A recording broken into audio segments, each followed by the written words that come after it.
When we think of pyramids, places like the Giza Plateau and the Yucatan Peninsula typically come to mind. But what about Hawaii? The ancient ruins of the Pacific are often overshadowed by other more well-known sites around the world. The history of ancient Hawaii makes it one of the more unique archaeological places found within the United States. In this video, I'll be taking a look at what remains of Ulupo Temple, or Heiau in Hawaiian. The exact time in history when Ulupo Heiau was first constructed is still unknown. Ancient Hawaiian history primarily consists of oral tradition as opposed to a written record. There are a few plaques located at this site when you arrive. However, they are in poor condition as they've been left to the elements, and over several years, exposure has degraded them. Thankfully, they are still somewhat legible. The plaques themselves offer only a glimpse of researchers' assessments on the site as well as a supernatural account for their presence. I don't normally pay credence to folklore, but with the case of Ulupo Temple, it's the most readily available explanation for its construction.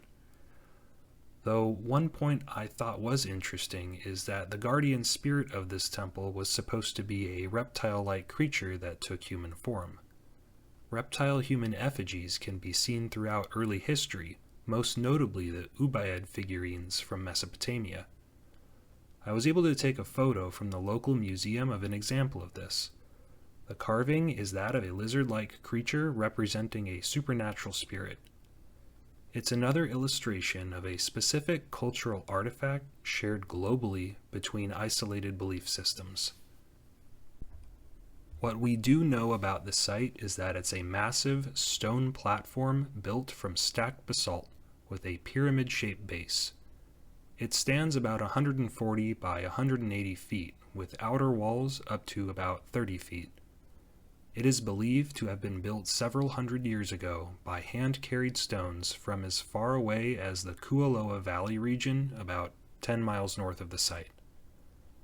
When looking at the original form of the temple, what caught my attention was the terrace slopes, as they resemble the base of a step pyramid.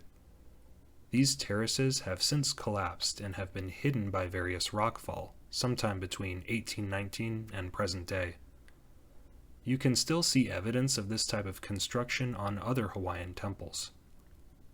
It is assessed that the temple at its current state is more or less complete, minus the tops of these platforms, which would have had temple structures for religious and ceremonial purposes.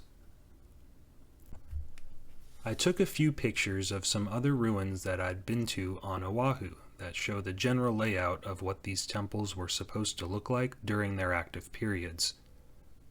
These platforms would typically have something called an oracle tower, deity carvings, and other thatched roof buildings, but have all since vanished from this location. The structures that were assessed to be on top of this platform disappeared after 1819, as this is when the traditional Hawaiian religious system was abolished. Once abandoned, these structures likely degraded from neglect or perhaps were partly dismantled and repurposed when the religious practices were made illegal. There is no visible evidence of mortar used that I could see holding this site together. The stones are simply stacked on top of each other. A few other sites on the Hawaiian Islands are in better condition, however this is likely due to restoration efforts, such as the case with the Pila'anahale Temple in Maui. The stones there look to be much more tightly packed, and you can see what the terraces may have looked like during the original construction. To me, these massive stone platforms resemble ruins of ancient pyramids. I thought at first the terraces may have been used for farming, as the surrounding area was historically used to grow crops with the aid of a natural spring emanating from beneath the structure. Farming terraces like that are typically carved into the earth so you can actually grow crops. This, however, is stone, so perhaps it's an engineering feature in order to help defend against rock slides. After some research, I found other sites outside of Hawaii with comparable construction. One of the more intriguing examples I found of this is on Pico Island in the Azores. It's clear to see that these have a more completed pyramid form with the same type of stacked basalt stones and terraces. These are certainly another curious set of ancient ruins.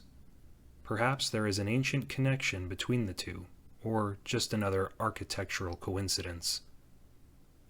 I mentioned before, we see structures like this throughout the world, but we also see instances of this on other islands in the Pacific, from Samoa to Tahiti and elsewhere.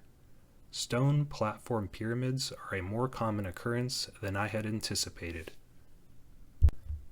Through an incredible feat of resilience, the ancient islanders originally sailed from Southeast Asia thousands of miles across open ocean and settled on various islands throughout the Pacific. There is no argument that while extremely arduous, it was very possible to travel such vast distances, bringing with them their unique building techniques.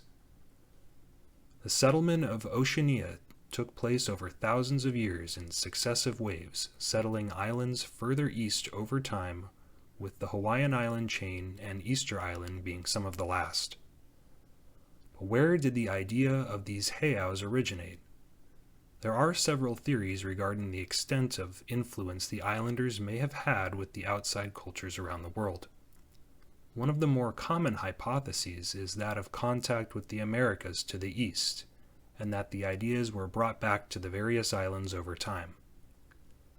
Easter Island has been an easy target for this theory due to the anomalous moai statues, not seen anywhere else in the Pacific. This notion has been largely dismissed by the scientific community due to lack of evidence and feasibility. Though unlikely, I feel this idea shouldn't be ruled out entirely. The Pacific Islanders were masters of navigation, and like the Vikings, were able to sail thousands of miles to unknown shores. It's not out of the realm of possibility that contact with other civilizations occurred, and I suspect at the very least exploration attempts would have been made. But that is a topic for another day. As for the Hawaiian pyramids, time will tell if more definitive answers on their origins will be revealed. Archaeological research and ongoing preservation efforts continue to provide more clues to Hawaii's past. Unlike the unfortunate fate of so many earthen mounds in the United States, these places have been designated as state historic sites and are easily accessible to visit.